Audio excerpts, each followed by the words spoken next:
Hello साथियों, आप सभी का स्वागत है आपके अपने YouTube चैनल अभिमन्यु की क्लास में। आज की इस क्लास में हम पार्लियामेंट यानी संसद से संबंधित जितने भी महत्वपूर्ण बिंदु हैं उनको समझने का प्रयास करेंगे। आप सभी को ये वीडियो पसंद आता है तो वीडियो को लाइक करें, अधिक से अधिक लोगों तक शेयर करें। यदि चैनल पर नए हैं तो चैनल को सब्सक्राइब करना भी मत भूलिए। आज हम जो पढ़ेंगे वो है संसद, पार्लियामेंट। इससे संबंधित महत्वपूर्ण टॉपिक क्या है। सबसे पहले बात आती है कि संसद की जननी जो है वो किसे बोला जाता है। ब्रिटेन यानी कि इंग्लैंड को, क्योंकि इंग्लैंड ने लंबे समय तक भारत में क्या किया है, भारत में शासन चलाया है और भारत जो है अधीन रहा है इंग्लैंड का, या कह लें इसे हम कि भारत उपनिवेश रहा है इंग्लैंड का। निर्माण कार्य की बात करें कि संसद भवन का निर्माण 1921 से लेकर के 1927 तक चला और इसके साथ साथ इस भारतीय संसद में संप्रभुता किसमें निवास करती है, तो संप्रभुता किसमें है, संसद में है। यानी भारत की संप्रभुता का निवास किसमें है, तो भारतीय संसद में। संप्रभुता को समझिएगा। संप्रभुता होता क्या है, किसी भी राष्ट्र की, कोई भी राष्ट्र अपने आंतरिक एवं बाह्य मामलों में पूरी तरह से स्वतंत्र हो। यानी भारत अपने देश के अंदर कोई निर्णय ले रहा है, जैसे धारा 370 का हटाया जाना, जम्मू कश्मीर राज्य को केंद्र शासित प्रदेश का दर्जा देना, ऐसे मामले भारत के आंतरिक मामले हैं और इन मामलों में भारत पूरी तरह से क्या है, स्वतंत्र है। भारत को किन देशों से कैसे संबंध रखने हैं, किन देशों से व्यापार करना है, ये सब भारत के बाह्य मामले हैं। तो कोई भी देश अपने आंतरिक एवं बाह्य मामलों में पूरी तरह से स्वतंत्र हो, वो कहलाता है संप्रभुता। तो भारत की संप्रभुता किसमें है, संसद में। संप्रभुता को समझिए, जैसे एक व्यक्ति है, जब वो बड़ा होता है ना, यानी जब वो रोजगार करने लायक होता है, तो घर के जो माता पिता हैं उसको क्या कहते हैं कि चलो अब इसे स्वतंत्र छोड़ देते हैं। वो संप्रभु हो जाता है, अपने इच्छा अनुसार वो काम कर सकता है। ठीक है, जो इनकम है उसको अपनी इच्छा अनुसार खर्च कर सकता है। लेकिन पहले तक वो संप्रभु नहीं है, माता पिता के नियंत्रण में होता है। वैसे ही भारत की संप्रभुता का निवास संसद में है। अगला है अंतरराष्ट्रीय संधि का लागू कौन करेगा, संसद करेगी, बिना राज्य की अनुमति के। जैसे भारत किसी देश के साथ अंतरराष्ट्रीय समझौते पर हस्ताक्षर करता है। मान लेते हैं कोई लड़ाकू विमान का समझौता रूस के साथ भारत का होता है। अब उस विमान की जो फैक्ट्री है वो कर्नाटक राज्य में लगाई जानी है और कर्नाटक सरकार इनकार कर दे कि मैं जमीन ही नहीं दूंगा उस कंपनी को लगाने के लिए, तो राज्य की इच्छा ही नहीं ली जाती। जैसे हमने बात की कि कोई भी अंतरराष्ट्रीय संधि है लागू करेगा संसद और बिना राज्य की अनुमति के। यानी कि जो कर्नाटक राज्य है जहां पे फैक्ट्री बनाया जाना है उसकी अनुमति नहीं ली जाएगी। वो केंद्र सरकार है, किसी भी राज्य में ऐसे कामों को बिना राज्य की अनुमति से कर सकता है। फिर भारतीय संसद जो है वो किनके विचार के परिणाम स्वरूप बनी थी, तो लुटियंस और ब्रेकर, यानी ये दो लोग थे, ये सीनियर है, ये जूनियर है।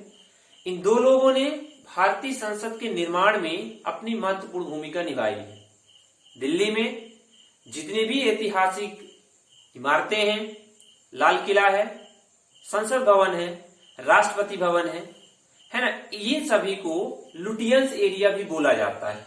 इन्हीं के नाम के आधार पर कि लुटियंस एरिया के नाम से इन ऐतिहासिक धरोहरों को जाना जाता है।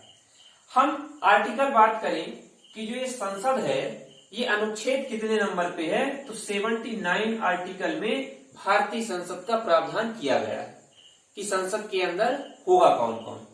अब संसद के अंग की बात आती है। एक होता है अंग और एक होता है सदन। यदि पूछा जाए संसद में कितने सदन हैं, तो उसका उत्तर दूसरा होगा। यदि पूछा जाए संसद के कितने अंग हैं तो वो दूसरा होगा। बात करते हैं हम कि भारतीय संसद 3 अंगों से मिलकर बनी है, राज्यसभा, लोकसभा प्लस राष्ट्रपति। इन 3 के मिलने से हमारे भारत में संसद का निर्माण होता है, यानी ये संसद के अंग हैं। लोकसभा है, राज्यसभा है और राष्ट्रपति है। वही यदि सदन पूछता है, सदन तो सदन 2 ही है। सदन को समझिएगा, सदन 2 ही है, एक है राज्यसभा, एक है लोकसभा। जैसे संसद को मानिए एक घर है, यहां पे समझिए ये संसद भवन जो है एक घर है।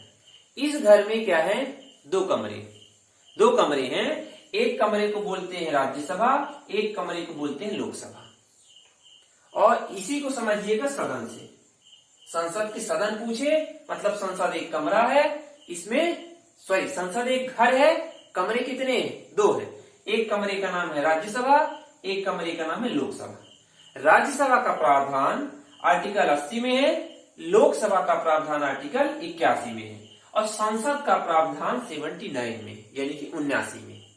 तो याद रखिएगा, अंग पूछता है क्योंकि बहुत से बच्चे जो है इन्हीं 2 बातों में कंफ्यूज खाते हैं। अंग कितने हैं, सदन कितने हैं।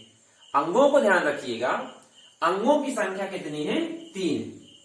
लोकसभा, राज्यसभा और प्रेसिडेंट मतलब राष्ट्रपति। इन 3 के मिलने से भारतीय संसद का निर्माण होता है। सदन की बात करें तो इसके 2 सदन है, एक राज्यसभा है, एक लोकसभा है। अगली क्लास में हम समझेंगे उच्च सदन कौन सा है, निम्न सदन कौन सा है, प्रथम सदन कौन है, द्वितीय सदन कौन है। अभी इसको हम यहाँ पे मात्र जान रहे हैं संसद, ठीक है। यदि हम अभी इसके अंगों इसमें और डिटेल से चर्चा करेंगे वो ठीक नहीं होगा। इसके लिए हम एक अलग से अगली क्लास रखेंगे जिसमें राज्यसभा और लोकसभा का डिटेल भी होगा। अभी हम आज यहाँ पढ़ रहे हैं संसद, इसलिए यहाँ पे हम लोकसभा और राज्यसभा इन 2 को ही समझेंगे। बात करते हैं सदस्यों की। सदस्य जो है किसके, संसद के। संसद के सदस्यों में से राज्यसभा में अलग है, लोकसभा में सदस्यों की संख्या अलग है, ठीक है। अब इन्हीं सदस्यों को क्या बोला जाता है, सांसद। संसद और सांसद में अंतर है। संसद मतलब पार्लियामेंट, भवन है, बिल्डिंग का नाम। एक बिल्डिंग है, इस बिल्डिंग में 2 कमरे, एक राज्यसभा है, एक लोकसभा है, ठीक है। इनको बोला जाता है राज्यसभा के सांसद, इनको बोलते हैं लोकसभा के सांसद, ठीक है। अब सांसद जो है वो सदस्य को बोलते हैं और संसद जो है वो भवन। संसद जो है वो भवन। एक बात और है, जैसे ये हम मान लेते हैं संसद है, हमारी देश की संसद है या संसद भवन है, कह लें, ठीक, संसद भवन है।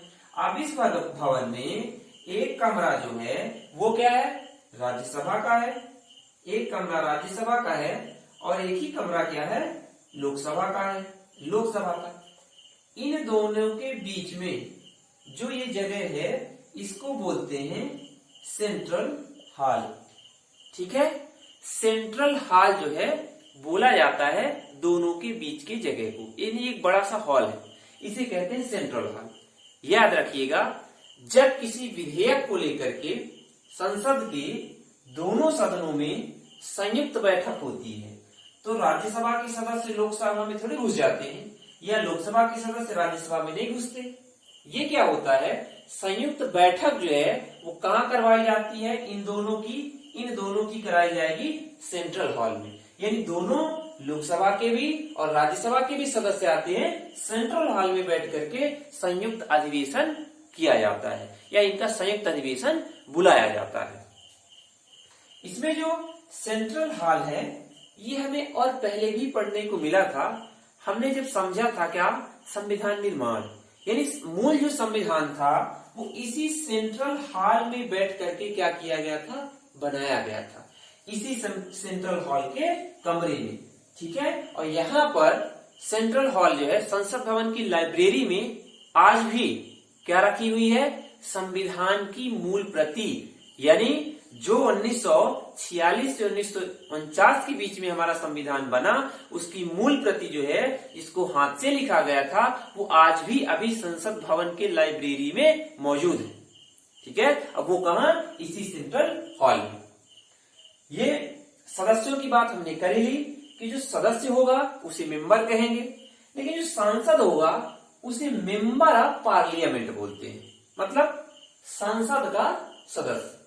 संसद बिल्डिंग का नाम है और सांसद बोलते हैं उनके सदस्यों को, मतलब होगा मेंबर ऑफ पार्लियामेंट। एक इंटरेस्टिंग पॉइंट और है, ये जो बिल्डिंग है ये तो अंग्रेजों के समय का बनाया हुआ है, अंग्रेजों के समय का, लेकिन वर्तमान समय जो है एक नई संसद भवन का निर्माण हो रहा है। इस नई संसद भवन की आधारशिला 10 दिसंबर 2020 को प्रधानमंत्री नरेंद्र मोदी द्वारा रखी गई थी। दिल्ली में ही एक नया संसद भवन का निर्माण हो रहा है। आप लोग ये जो आज की क्लास थी समझा होगा, हमने संसद भवन से संबंधित जितने भी महत्वपूर्ण टॉपिक थे उन सबको क्लियर किया है। धन्यवाद।